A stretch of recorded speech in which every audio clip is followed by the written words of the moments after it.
नमस्कार दोस्तों, applied study channel में आप सभी का स्वागत है। बेसिक इलेक्ट्रिकल के मैग्नेटिज्म एंड इलेक्ट्रोमैग्नेटिक्स चैप्टर में हम लोग टॉपिक वाइज सीरीज में आज देखेंगे कि मैग्नेटिज्म का मॉडर्न व्यू क्या है, मॉडर्न व्यू अबाउट मैग्नेटिज्म। जैसे जैसे नए रिसर्च सामने आए, इलेक्ट्रॉन्स जो एटॉमिक पार्टिकल्स का बिहेवियर ऑब्जर्व किया गया कि मैग्नेटिज्म क्यों आ रहा है, तो फिर मॉडर्न फिजिक्स जो कहते हैं, मॉडर्न फिजिक्स, वहाँ से ये कॉन्सेप्ट निकल कर आया है जिसको हम लोग देखेंगे मॉडर्न व्यू अबाउट मैग्नेटिज्म में।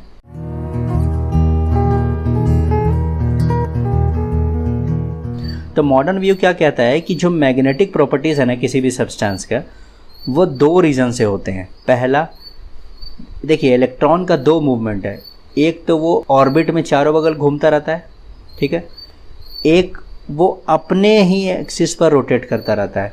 जिस तरीके से सन के चारों बगल अर्थ देखिए कैसे घूमता है, अर्थ है, अर्थ चारों बगल भी रिवॉल्व भी करता है और अपने एक्सिस पर रोटेट भी करता है, तो रिवॉल्यूशन और रोटेशन दोनों होता है।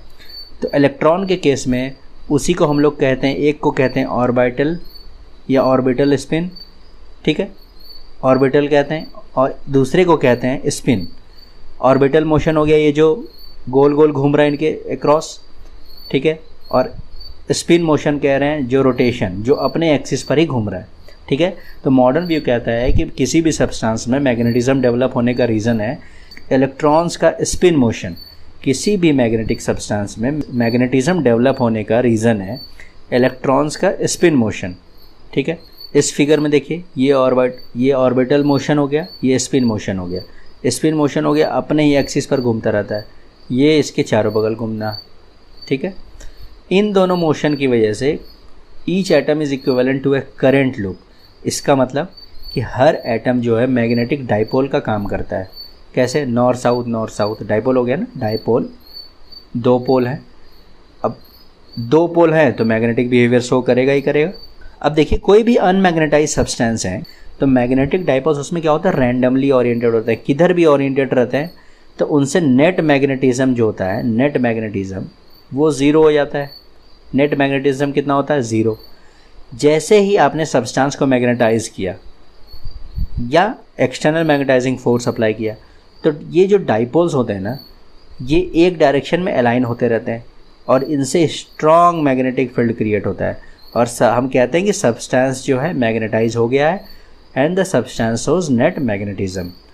तो जब डाइपोल्स एक डायरेक्शन में अलाइन हो जाते हैं तो नेट मैग्नेटिज्म कोई भी सब्सटेंस है वो शो करने लगता है, ठीक है। अब कहता है सेकेंड पॉइंट, क्या कहता है कि जो रिवॉल्विंग और स्पिनिंग इलेक्ट्रॉन्स हैं ना, उनकी वजह से मैग्नेटिज्म आ रहा है। मॉडर्न व्यू ऑफ मैग्नेटिज्म तो यही है कि जो इलेक्ट्रॉन रिवॉल्व कर रहे हैं, ऑर्बिटल स्पिन या ऑर्बिटल मोशन, और जो इलेक्ट्रॉन रोटेट कर रहे हैं, स्पिन मोशन, इनकी वजह से ही तो मैग्नेटिज्म आ रही है।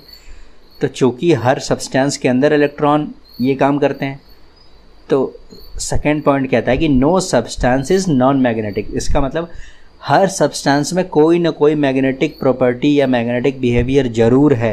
कोई भी ऐसा सब्सटेंस नहीं है जो कि नॉन मैग्नेटिक हो, ठीक है। भले ही वो नेग्लिजिबल हो, बहुत थोड़ा सा हो या बहुत ज़्यादा हो, लेकिन होगा ज़रूर, ठीक है।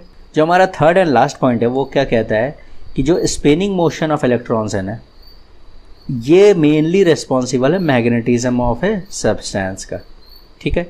अगर electron suppose anti clockwise movement करे, एंटी क्लॉकवाइज घूम रहा हो, तो इस तरीके से जो है फील्ड लाइंस निकलेंगी। अगर यही क्लॉकवाइज घूम रहा हो तो देखिए इधर नॉर्थ इधर साउथ बनाना। अब अगर यही क्लॉकवाइज घूम रहा हो तो ऊपर नॉर्थ नीचे साउथ बन जाएगा, तो मैग्नेटिक लाइंस की डायरेक्शन ऐसे हो जाएंगी, ठीक है। तो जो मेनली मैग्नेटिज्म है वो स्पिन मोशन पर डिपेंड करता है, ठीक है। आशा करता हूँ आप सभी को ये मॉडर्न व्यू ऑफ मैग्नेटिज्म के बारे में ब्रीफ आइडिया हुआ होगा, ठीक है। तो अगर क्वेश्चन में पूछे कि मैग्नेटिज्म का मेन रीज़न क्या होता है, ऑप्शन में रहे आपके पास ऑर्बिटल मोशन और स्पिन मोशन, तो आप स्पिन मोशन पर टिक लगा कर आइएगा। हालांकि होता दोनों की वजह से, पर मेनली डोमिनेंट जो है वो स्पिन मोशन होता है, ठीक है।